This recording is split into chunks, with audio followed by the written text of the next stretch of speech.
A primeira coisa que eu acho importante a gente começar a conversar é para a gente identificar um erro que tem na nossa cultura em geral, que é a separação mente e corpo. Isso tem um contexto histórico, pelo menos a meu ver, e lá atrás, quando começou o estudo científico do corpo, né, teve uma divisão ali. A medicina e a ciência ficou com o corpo e a religião ficou com a mente. E elas não se conversam muito bem. Então a gente costuma ver problemas nos dois lados por causa dessa separação. Porque, por exemplo, quando você tem um sintoma físico, o que você faz normalmente, você vai ao médico, e aí o médico, ele não pergunta praticamente nada, e tem médico que não pergunta nada mesmo, sobre sua mente. Você tá cansado? Você tá triste? Você tá estressado? O que tá rolando na sua vida? Tá tendo algum problema grande? Né? Como estão suas emoções? Você tá tendo muita raiva? Isso não costuma ser falado no médico. Ou você teve mudanças muito grande na sua vida recentemente, ou pelo menos próximo do momento que os sintomas começaram a surgir, isso não costuma ser perguntado quando você vai no médico. Principalmente quando você vai naqueles médicos que você tem ali 15 minutos para ser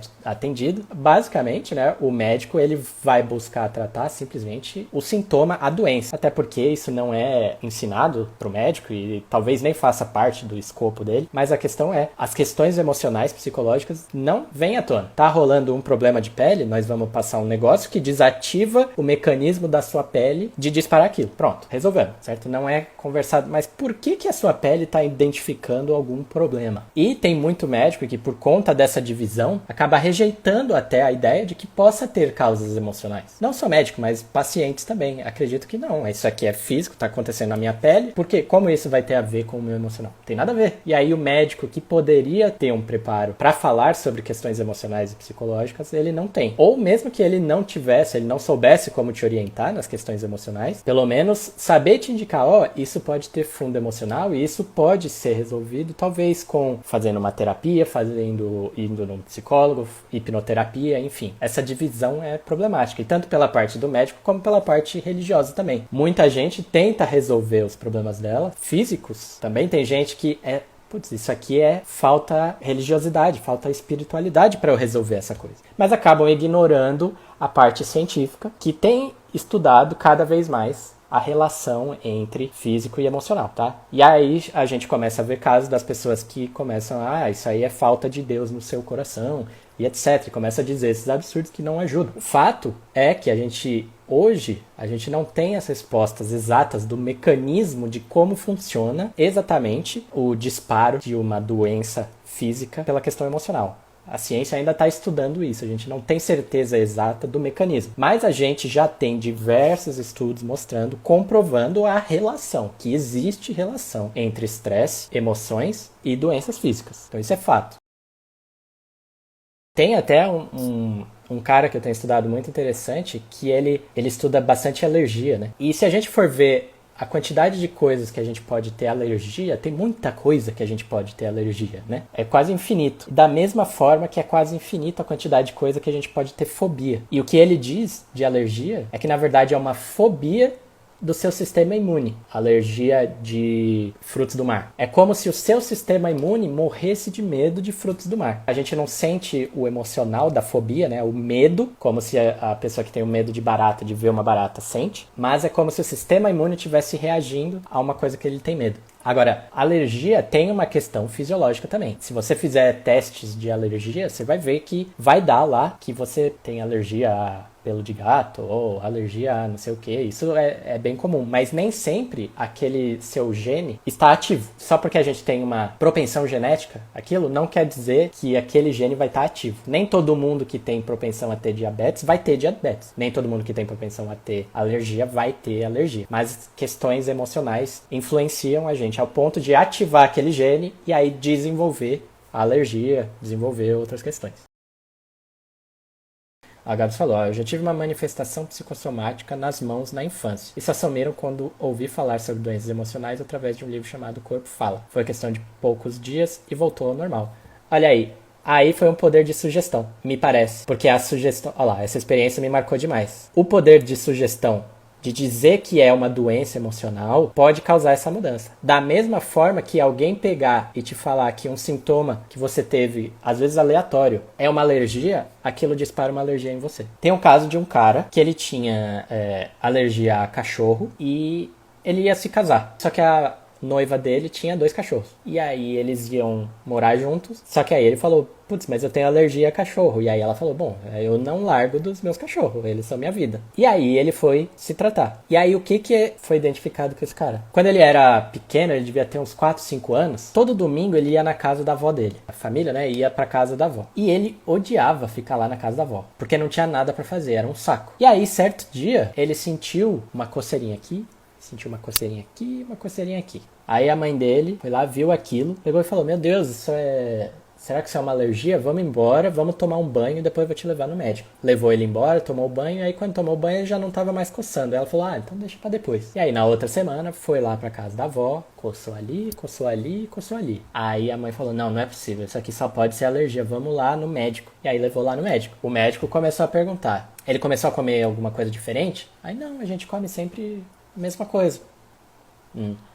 Tem muita poeira lá? Ela, não, a casa tá limpa, toda semana ela tá limpa. Tem cachorro? Aí eles responderam, tem cachorro. E aí, na próxima vez que aquele moleque viu um cachorro na casa de um amiguinho dele, a coceira veio, sendo que antes não tinha coceira por causa do cachorro. E aí o que aconteceu? 2 figuras de muita autoridade, um médico e a mãe dele, confiando no médico, tem a capacidade de te influenciar com o poder da sugestão. Uma criança de 4, 5 anos ouvindo o médico falar que é um cara... Quem com criança nunca foi no médico e às vezes tinha até medo do médico, porque é uma figura muito forte. E a sua mãe confiando e dizendo, então você tem alergia a cachorro. E aí ele desenvolveu alergia a cachorro, quando na verdade a coceira era uma manifestação de raiva e tédio que ele estava tendo ali de estar num lugar que ele odeia e não ter nada o que fazer. E aí ele conseguiu resolver essa questão da raiva e do tédio e desassociou a ideia de que cachorro e a coceira têm a ver. Da mesma forma que a Gabs aí falou que ela tinha, eu não sei se você falou alergia, né?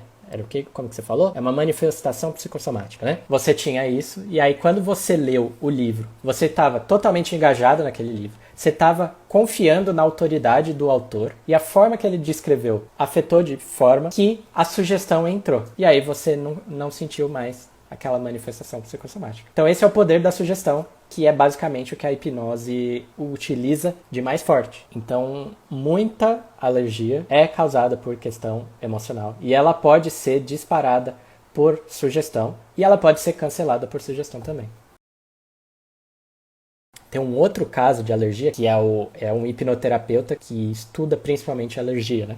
Porque ele via o poder da sugestão, tanto na criação da alergia quanto na solução da alergia, né? E aí ele quis fazer um teste com ele mesmo. Ele, hipnoterapeuta, que estuda sobre alergia, ele entende como funciona. E aí ele quis fazer um exame de alergia para ver o que o exame aponta. Porque os exames, se você for fazer um exame, vai apontar um monte de coisa lá e nem sempre você tem realmente alergia. Tem a propensão genética, mas nem sempre aquilo está ativo. E aí ele fez o exame. Apontou lá que ele deveria ter alergia a gato. E aí o médico falou, aqui o exame deu que você tem alergia a gato. Ele tinha um gato há anos. E aí ele começou a sentir reação de alergia pro gato dele, depois de saber daquilo. Agora, ele tendo conhecimento de como utilizar a hipnose, ele usou nele mesmo e conseguiu reverter, até porque foi uma manifestação muito pequena. Mas mesmo você sabendo, a sugestão pode te pegar, se aquilo te atingir de uma forma subconsciente. Isso é até o efeito placebo, né, que a gente fala. Porque existe o efeito placebo, que é aquele que o médico ele te dá uma pílula com açúcar e ele fala, isso aí vai resolver o seu problema. E aí a pessoa toma aquela pílula e muitas vezes resolve o problema. E era só uma pílula com açúcar. O açúcar não tem propriedade de resolver problemas desse jeito, mas muitas vezes resolve. Por quê? Poder da sugestão. Só que a sugestão nem sempre precisa ser enganosa, digamos assim, né? Que a pessoa não precisa saber. Existe uma coisa que chama placebo aberto, que é quando você dá a sugestão e explica que é uma sugestão para a pessoa. Se a pessoa se conectar com você ou com a autoridade ali da pessoa, aquilo também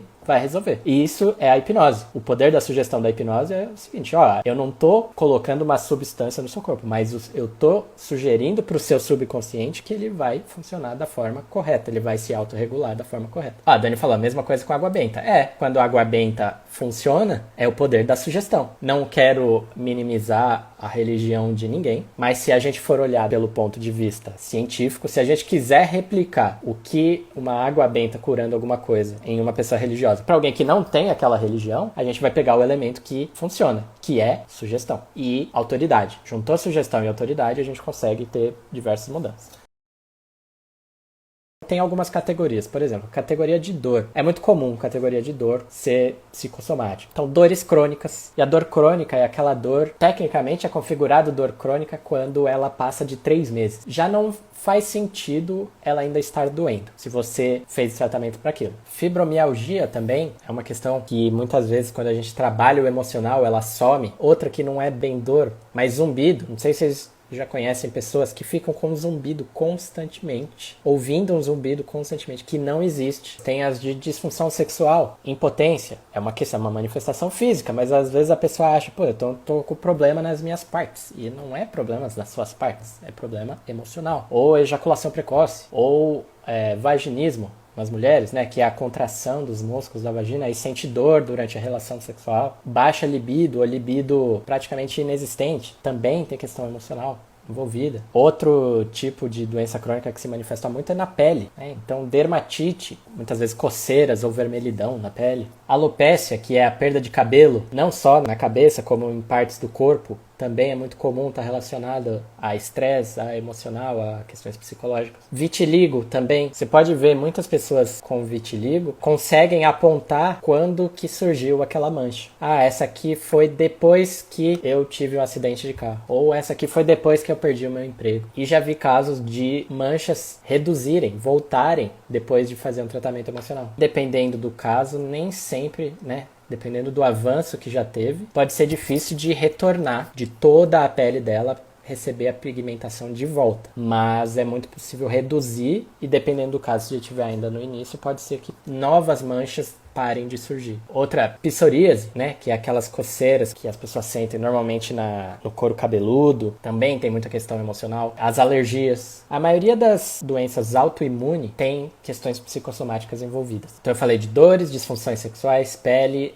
gastrointestinal também, então refluxo, a síndrome do intestino irritável também, gastrite. Tem também as de respiração, né, respiratórias, que é rinite, sinusite, asma, né? Então essas são as principais, tá? Mas tem muita doença envolvida e também fica difícil a gente separar o que é meramente fisiológico e o que teve alguma questão emocional envolvida. Pode ter algumas que teve 20% emocional, mas é só pra gente começar a entender que não tem essa separação.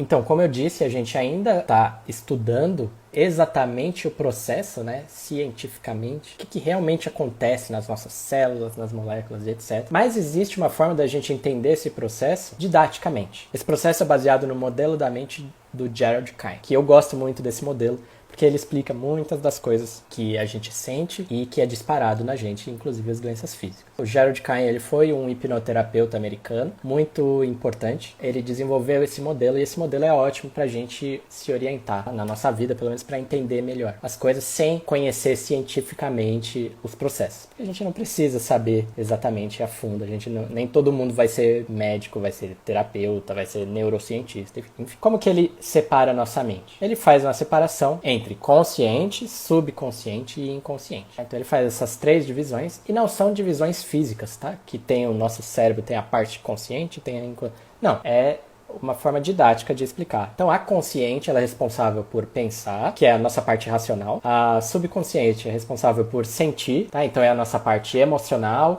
nossas memórias, nossos hábitos. E tem o inconsciente, que é responsável simplesmente por viver, que é o nosso sistema nervoso, sistema imune e tal. Essa parte que a gente não controla, a gente não consegue controlar nosso...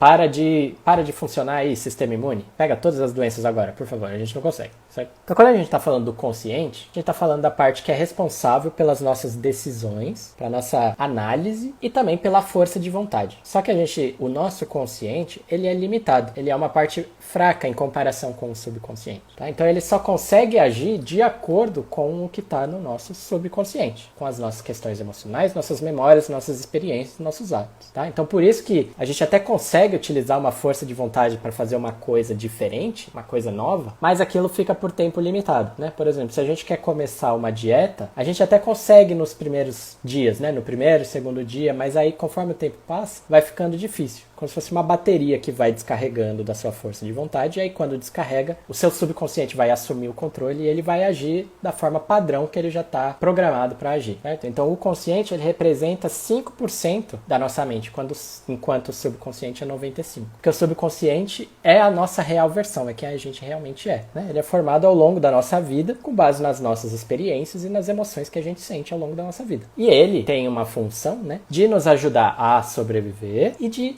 economizar energia. O nosso subconsciente quer ser eficiente, então ele economiza energia ao mesmo tempo que ele busca fazer você sobreviver. Como que ele faz isso? Como que ele determina o que é a nossa real versão? Ele vai, ao longo do tempo, identificar o que é bom e o que é ruim, de acordo com as suas experiências, e vai automatizar aquele processo, para que você não precisa pensar. Só que muitas vezes, tentando te ajudar, seu subconsciente te atrapalha, tá? Porque como funciona, né? Desde quando a gente tá na barriga da mãe, nosso subconsciente tá lá registrando emoções positivas e negativas, tá? Por volta de 3 meses de gestação, nosso cérebro já se desenvolveu e consegue sentir emoções. E aí, quando a gente sente uma emoção negativa muito grande, é como se entrasse um líquido num copo ali de emoção negativa. E aí, ao longo do tempo, novas situações que disparam aquela mesma emoção vão se acumulando e enchendo aquele copo. Até que chega um momento que o copo transborda. E aí, quando o copo transborda, é o momento que vai disparar alguma coisa. É um sinal que a sua mente subconsciente está dizendo, ó, tem umas paradas aí que tá acontecendo e você não tá resolvendo. A gente fica vivendo isso toda hora, a gente não tá resolvendo, e eu não tô gostando de acumular essas coisas aqui dentro, tá fazendo uma enchente aqui, esses copos transbordando. E aí é como se o seu subconsciente enviasse sinais. Tá? E muitas vezes a gente ignora esses sinais. A gente acha que o nosso corpo é burro. A gente acha que os sintomas são uma falha que a gente tem que fazer sumir. Porque o que a gente faz, né? Quando a gente sente uma dor de cabeça, que a gente faz imediatamente? Putz, vou ali na gaveta e pego um remédio. E aí você toma o remédio. Aí, de fato, o remédio tem uma química que alivia a sua dor. Só que aí, no dia seguinte, a dor volta. E aí, se a dor voltar, o que a gente faz? A gente pega e toma o remédio de novo. A gente não começa a achar que é um sinal. Porque pode ser que seja só uma dor de um dia ali, que você tava meio, sei lá, você não bebeu água, você tava com fome, e aí deu uma dor de cabeça. E aí você tomou o remédio e aliviou, no outro dia você comeu normal e aí tava bem. Beleza. Mas aí a dor volta, você vai e faz a mesma coisa, toma o remédio de novo. Aí o seu subconsciente começa a achar que, pô, ele não tá ouvindo o meu sinal. Eu tô enviando sinais pra ele perceber, tem uma questão aí pra você resolver, cara. E ele só fica tomando remédio. Quer saber? Vou enviar um sinal mais forte. E aí você pega e sente uma dor mais forte. E aí o que a gente faz? Pô, vou tomar 2. E aí a química acumulada de 2 remédios aliviam a dor mais forte. Só que você ignora que aquilo pode estar sendo um sinal. Passa um tempo fazendo isso, e aí a mente fala, quer saber? Dor de cabeça não adianta. Eu mando dor de cabeça, essa pessoa aí não ouve. Ele não me ouve. Quer saber? Vou mandar uma gastrite. Aí manda uma gastrite. Você desenvolve a gastrite. E aí pega a gastrite, fica tomando só remédio. Fica lá anos tomando o omeprazol. E aí a sua mente fala, caramba, gastrite não é um sinal que ele entende também. Quer saber? Depressão. E aí a pessoa desenvolve uma depressão. Nem sempre uma dor de cabeça vai ser o que vai disparar uma gastrite ou uma depressão, nesse exemplo que eu dei, tá? Eu dei um exemplo aleatório. Mas se o negócio fica voltando, é porque tem alguma questão a ser resolvida. É muito comum a pessoa vir para a hipnoterapia quando ela já está de saco cheio daquele sintoma que ela tem há anos, ela já fez vários tratamentos, não resolveu e já foi identificado que não é meramente fisiológico. Nesses casos, a hipnoterapia é a melhor solução que eu conheço, porque ela vai diretamente na causa do problema. A gente vai trabalhar a emoção que está causando aquilo. E por conta disso, costuma ter resultados ótimos e mais rápidos que outros tipos de tratamento, mesmo que sejam outros tipos de tratamento emocional, porque alguns demoram mais pelo método. Como que a gente faz na hipnoterapia? Primeiro, a gente vai identificar os principais estresses prolongados que aquela pessoa tem vivido. A gente vai olhar para a vida dela, a gente vai conversar e vai falar o que não está sendo resolvido há muito tempo para você. Mesmo que naquele momento não seja a maior dor dela, às vezes ela já ficou entorpecida para aquilo, ela já se acostumou com aquela dor, com aquele sofrimento, com aquele estresse, praticamente não incomoda incomoda mais, pelo menos conscientemente, mas está matutando lá no subconsciente dela há muito tempo. A gente vai identificar esses estresses prolongados e os sofrimentos que não ficaram resolvidos. O que a pessoa não resolveu? Que experiências do passado dela ficaram ali pendentes? Pode ser que a pessoa não tenha consciência, ela não saiba quais são esses eventos, essas experiências que estão por trás do sintoma dela. Mas na hipnoterapia a gente consegue descobrir. E aí o que a gente vai fazer? A gente vai criar recurso para lidar com esses estresses e esse sofrimento, tá? Então a gente pode fazer isso de duas formas. A gente pode ressignificar, né, o trauma do passado. Então se a pessoa teve trauma no passado, que disparou aquela emoção muito forte e que ela não soube resolver na época e encheu o copinho dela, a gente vai olhar para aquilo e vai enxergar por outro ângulo. Porque com a hipnose, a gente utiliza a nossa imaginação e a sugestão para fazer mudanças no subconsciente. Então essas memórias, essas emoções associadas àquela experiência, podem ser interpretadas de outra forma pela nossa mente. Porque se a gente tem uma experiência do passado, um trauma, que a gente não resolveu, aquilo fica matutando na nossa mente. É como se realmente estivesse acontecendo o tempo todo. Se a gente muda o ângulo que a gente enxerga uma experiência do passado, então o peso do estresse e da emoção diminui, e aí não tem necessidade de disparar os sintomas da doença. Outra forma também que a gente faz na hipnoterapia é aprender a lidar melhor com as dificuldades do presente. Então o que está acontecendo atualmente que a gente precisa lidar de outra forma. Porque é muito comum, por exemplo, a pessoa, desde que ficou desempregada, disparou um problema de pele. Tá, então como você lida com o desemprego? O que você pode fazer desempregado? Também pode ajudar a resolver a situação. A gente eliminando a causa e aprendendo um novo processo, o sintoma tende a sumir. Porque